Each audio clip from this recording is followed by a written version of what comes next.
गेल्या काही दिवसांपासून अघोषित पेट्रोल डिझेल टंचाई निर्माण झाले. प्रशासन ही अफवा असल्याचे सांगत असले तरीही जमिनीवरील परिस्थिती काही वेगळीच सांगत आहे. सांगलीत सध्या विचित्र परिस्थितीचा अनुभव येत आहे. तेथील पेट्रोल पंप 7-8 किंवा त्यापेक्षा जास्त काळ ड्राय म्हणजेच त्यांचा पेट्रोल डिझेल साठा संपत आहे. त्यामुळे लोक पेट्रोल आल्याचे समजताच पेट्रोल पंपावर रांगा लावत आहेत. कोल्हापुरात प्रशासनाने लोक अफवांवर रांगा लावत असल्याचे सांगितलंय.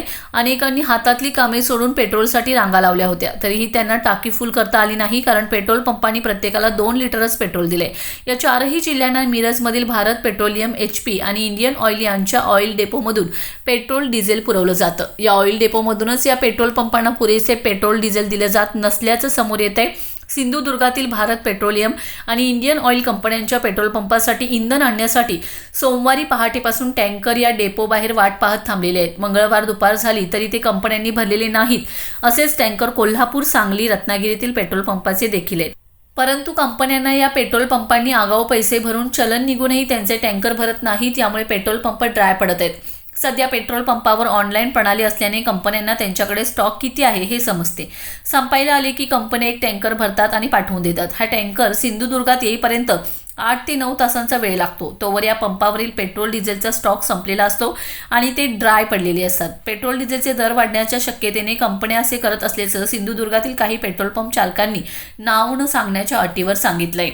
आखातात युद्ध पेटल्याने कच्च्या तेलाच्या किमती प्रचंड वाढलेत. यामुळे देशातील पेट्रोल डिझेलच्या दरांवर परिणाम होण्याची शक्यता आहे. सध्या देशात 5 राज्यात निवडणूक आहेत.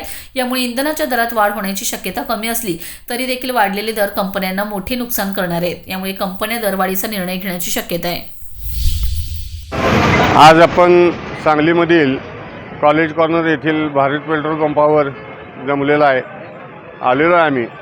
मी तर स्वतः तेल टाकण्यासाठी सकाळीपासून 3 तास झाली इथं उभारलेलो आहे. आज ही पूर्ण पंपावरची आपण लाईन बघताय डिझेलसाठी, पेट्रोलसाठी लागलेली आहे. ही गेली 8 दिवस झालं चालू आहे. परंतु या परिस्थितीमध्ये लोकांनी नेमकं काय करायचं, लोकांना काय सूचना आहेत, जिल्हाधिकारी असू देत, राज्य शासन असू दे, केंद्र शासन असू दे, यांनी त्यांची या गॅस, डिझेल, पेट्रोल या संदर्भातली भूमिका स्पष्ट करावी.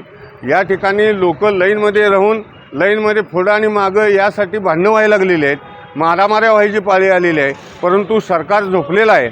अशावेळी मला विनंती करायची आहे की कमीत कमी जिल्हाधिकाऱ्यांनी तरी लोकांना सूचना कराव्यात की आपल्याकडे खरोखर डिझेल, पेट्रोल कमी पडणार आहे का, नेमकं काय होणार आहे, लोकांनी अफवावर विश्वास ठेवावा का नको ठेवावा, ही भूमिका खरोखर जिल्हाधिकाऱ्यांनी, राज्य शासनाने, केंद्र शासनाने जाहीर करावी.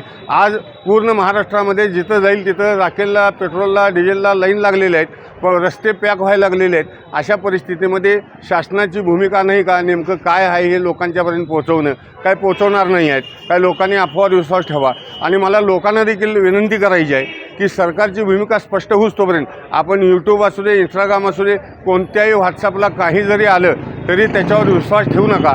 आपण अफवेवर विश्वास ठेवल्यामुळं ही आज झालेली ही गर्दी आहे. तेल कमी पडणार नाही याची निश्चित खात्री आहे. परंतु शासनानं देखील यामध्ये आपली भूमिका स्पष्ट करणं गरजेचं आहे. लोकांच्यापर्यंत महिलांना त्रास होतो आहे. आज कॉलेजच्या मुली असू देत, घरात काम करणाऱ्या महिला असू देत, नोकरीवर जाणाऱ्या शिक्षिका असू देत, यांना या तेलामुळे त्रास व्हायला लागलेला आहे. या तेलाच्या लाईनमध्ये 2-2 तास थांबायला लागते.